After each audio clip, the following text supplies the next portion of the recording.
Out in the wild, things can turn dangerous without a single warning. From a bear climbing toward a hunter's stand to a stranger crawling toward a car in the dark. Not every threat is what it seems. When something feels off and there's nowhere to go, how do you decide what's real and what's already too close? On October 22, 2025, a hunter found himself in a dangerously close encounter with a moose when his dog unintentionally brought the animal directly toward him, leaving him with no room to escape.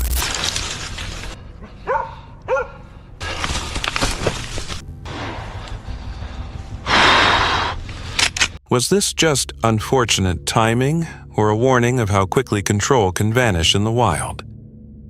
On November 22, 2022, a normal afternoon hunt became a near-deadly incident when a hunter and his young son sat inside a ground blind facing a quiet field.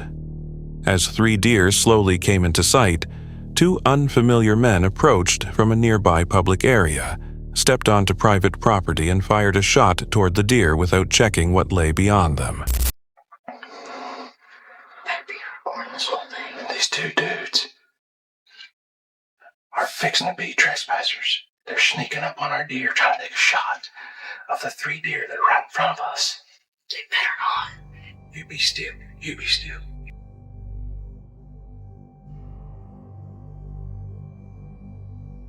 You stay here. Hey! Asshole! You better run, you piece of crap! Yeah, that's what I thought. Run, you little... Hey! You posting SOB? Get over here! 2 guys. That's a public hunting area. 2 guys almost just shot Houston and I. We're sitting in a blind on top of this hill right here. And those 3 does standing in front of us, they literally walked across the first gate, which put them on the private property. The second gate is my gate. They leaned on that gate right there and took a shot at our deer in our field. I came out yelling. The round passed only 10 to 15 yards from the blind, dangerously close to the father and son. Law enforcement and park rangers were contacted, and video evidence later showed the men had trespassed and acted recklessly. Cole's on his way. Oh, I'm fixing to get in my truck and drive around there. Dude, I'm not kidding you when I say those deer were 10 yards from me when they shot out. It's been a couple hours. I've had a little time to calm down. Let's just say that was the closest I've ever came to getting shot, including the 14 years I was in law enforcement. That was an incredibly stupid, dangerous event that took place. I never dreamed those 2 guys would actually shoot at a deer on our property. I didn't think they were actually going to do it. The 3 does moved across from right to left across in front of us, and as soon as they get barely out of the frame, barely past us, like 10, 15 yards past where we were sitting, was when that guy shot. Despite years in law enforcement, the hunter said this was the closest he had ever come to being shot, especially with his child beside him. Some view this as severe negligence rather than hunting, raising one question: how often do careless choices in the field put innocent lives at risk right now? In November 2025, a hunter noticed a man standing next to his car on a dark roadside, shirtless in the cold and visibly disoriented. Concerned, he pulled over to see if the stranger needed help, but as soon as the man dropped to the ground and began crawling toward the vehicle, the situation became terrifying. How you doing? Oh, just some cruisers, man. Sounds crazy shit. Just crawling at me like a goddamn... What's up, dude? Crawling toward the vehicle, the situation became terrifying. Some viewers think it was just an intoxicated person behaving unpredictably, while others focus on the unnatural movement and suspect something more sinister. So, was this simply a disturbing human encounter or something intentionally trying to lure its next victim? On February 12, 2015, an early morning elephant tracking outing became dangerous as the hunters followed fresh tracks through thick bush, moving along a dry riverbed for cover. As they approached the herd, a curious elephant moved forward, displaying clear signs of aggression. decide to back off. Here he comes. The rest of the herd charge. Not wanting to shoot in self-defense, we get out of there and use the riverbed to get some open ground between us and the elephant. The herd don't press on with the charge, but mill around, trumpeting, making noise. Fully exposed in the open, the hunters attempted to back away, but the situation escalated when the elephant suddenly charged and the rest of the herd pushed forward behind it. Choosing not to shoot unless absolutely necessary, they quickly retreated into the riverbed using the terrain to create distance as the herd gathered nearby, trumpeting and holding their position.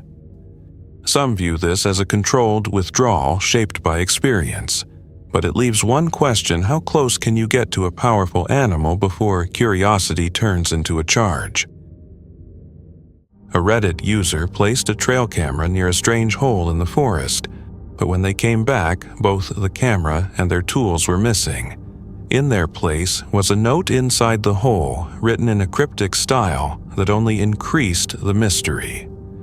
Other Reddit users started decoding it and uncovered a hidden message claiming the writers had taken something, noticed the camera, and almost got caught, even suggesting they might leave a sliver of the cake if the note was correctly solved.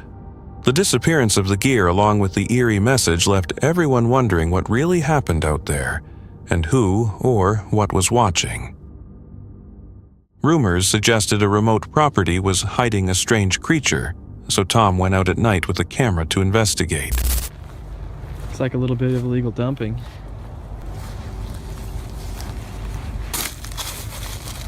It's like sand. After finding only scattered trash, he suddenly saw a pale humanoid figure in the brush. When his flashlight hit it, the figure crawled toward him, thin and unnervingly inhuman. Terrified, Tom ran and never returned, leaving people to wonder whether he captured a rare animal on camera or something far more unsettling. A woman living in the forest noticed her dog suddenly running away in fear from something out in the field. Curious, she went to check and saw a pale humanoid figure standing completely still, moving in a deeply unsettling way.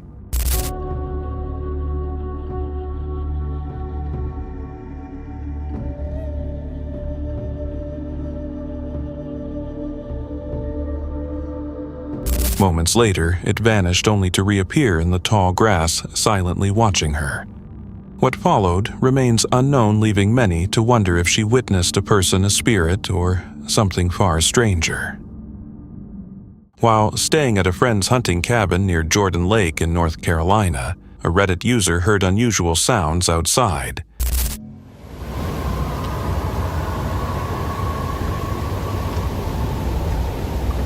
He's open to ordinary explanations, yet finds it unsettling that the noises have only occurred twice. Some think it was just wildlife, while others suspect something more disturbing, leaving the true source of the sounds unclear.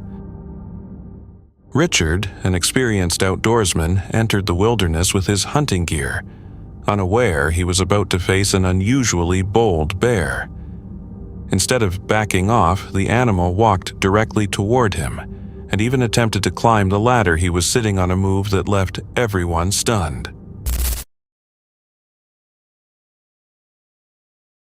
Hey, don't chew. The bear then began chewing on his gun, showing a rare mix of curiosity and fearlessness seldom seen in the wild. Moments like this make people wonder what drives such behavior, and how close is too close when nature decides to test its boundaries. During a guided tour in Glacier National Park, a group of tourists found themselves far too close to a massive grizzly bear that was simply passing through. After spotting it, a few people stepped forward, trying to get better photos of the impressive yet extremely dangerous animal.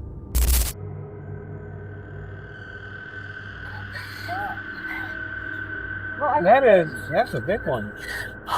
Without warning, the bear started moving quickly toward them.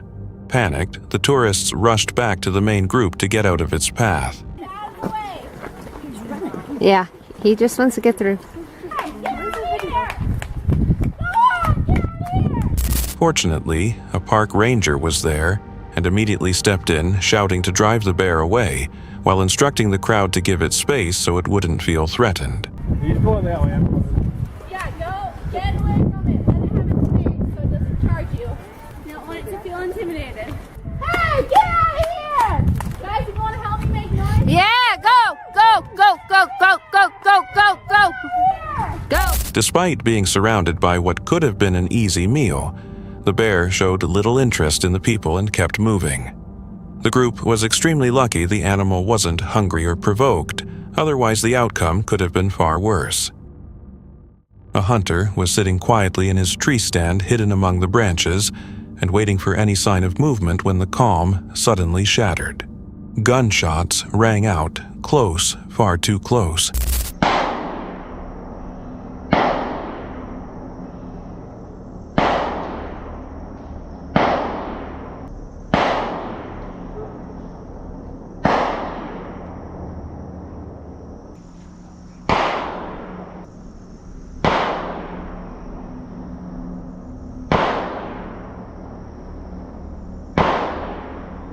Bark burst from the trees around him as bullets struck nearby.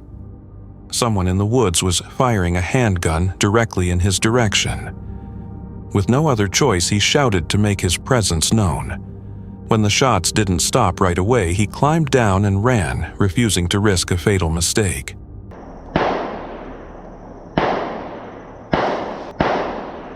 Hey! Don't shoot this way!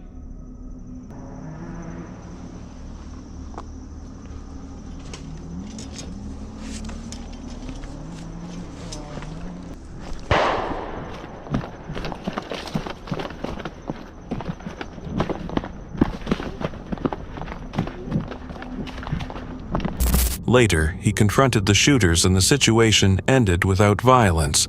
But in that moment alone in the stand with rounds cutting through the air, he understood how easily one careless shot could have meant he'd never leave those woods alive.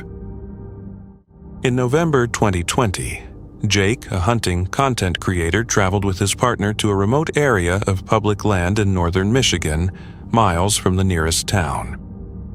What began as a quiet hunt quickly became tense when, after taking a shot, Jake realized other armed hunters were nearby in a place with no cell service and help hours away.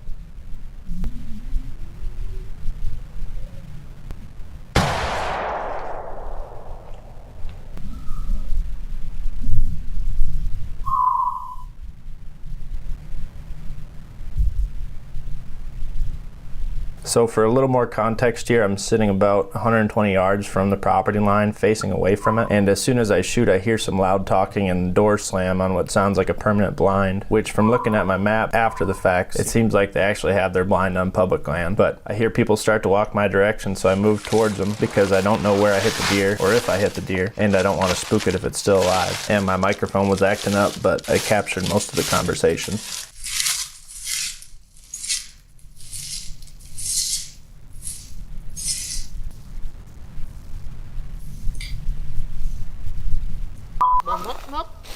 I didn't know you guys were sitting there. I've been in here for a couple hours. Yeah? I didn't know you were sitting there. What'd you shoot? A doe. I don't know if she's dead or not, so if we could try not to talk too loud. You know where the private property is? Yeah, I know where the line is. It's right over here. Probably know right where my bait is too, eh? I've never been in here in my life, sir. Yeah, whatever. I might as well check my traps since I'm back here.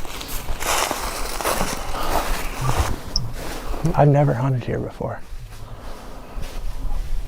There's a camera right next to my trap. As he tried to track the deer, the situation grew more uncomfortable with the strangers, questioning his presence, watching his movements, and acting as if they controlled land that was legally public. Feeling exposed and unsafe, Jake decided to leave and return with his group rather than stay alone in the dark.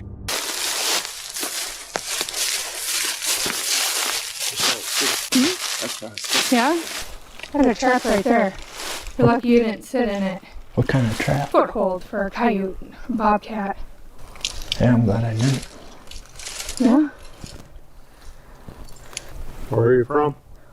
Wisconsin. Figures. How does it sound good?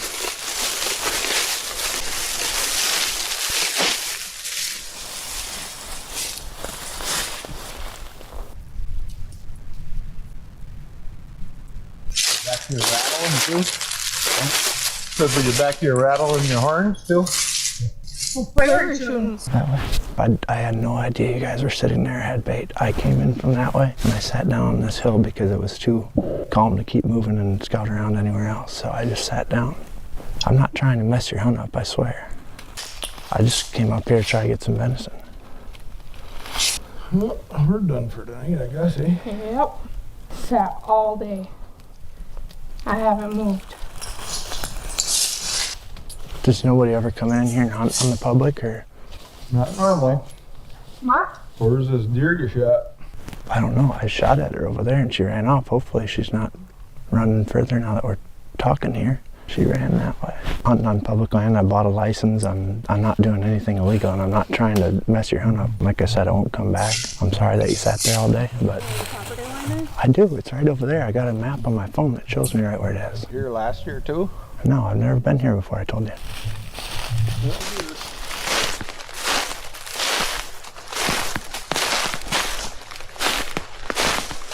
So I go check for blood and eventually get uncomfortable because they're just standing there watching me. So I decided to head back to the car and grab a brighter light, and the rest of the guys, since I felt pretty confident that I hit the deer, was only standing about 80 yards away, standing still. So I decided to ease out of there and come back with the rest of the group. You find it? Huh? You find it? I'm gonna go back to the car and get my light and my stuff to get it out if she's dead in there. Oh, you didn't find it. You're gonna walk all the way to the car to get your and come back in here? Yeah. What's wrong with the light on your head? It's not bright enough. So I'm gonna cut it up out here and stuff. I wanna be able to see what I'm doing. I don't think you hit it anyways, but do what you gotta do. You're lucky I'm the patient guy.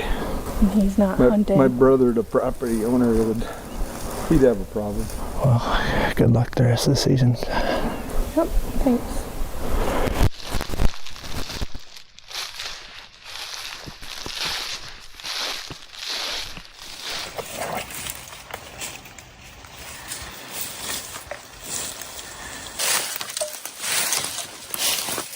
Come here, you pedo.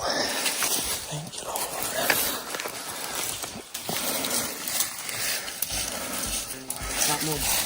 No. North Country, though. The encounter ended without violence, but the aggressive behavior left a lasting impression. In places where isolation removes accountability, some believe dominance matters more than the law, and it raises a question in the wilderness: is the real danger wildlife, or the people who think the land belongs to them?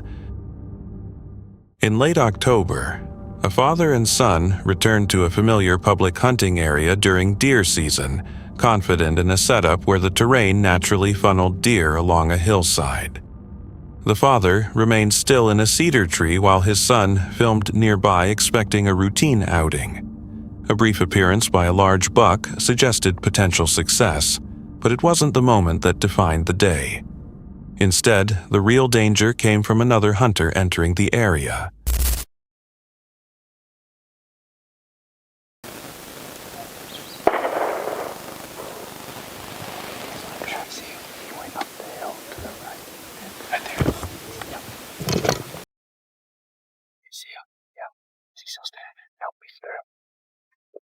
Back this way.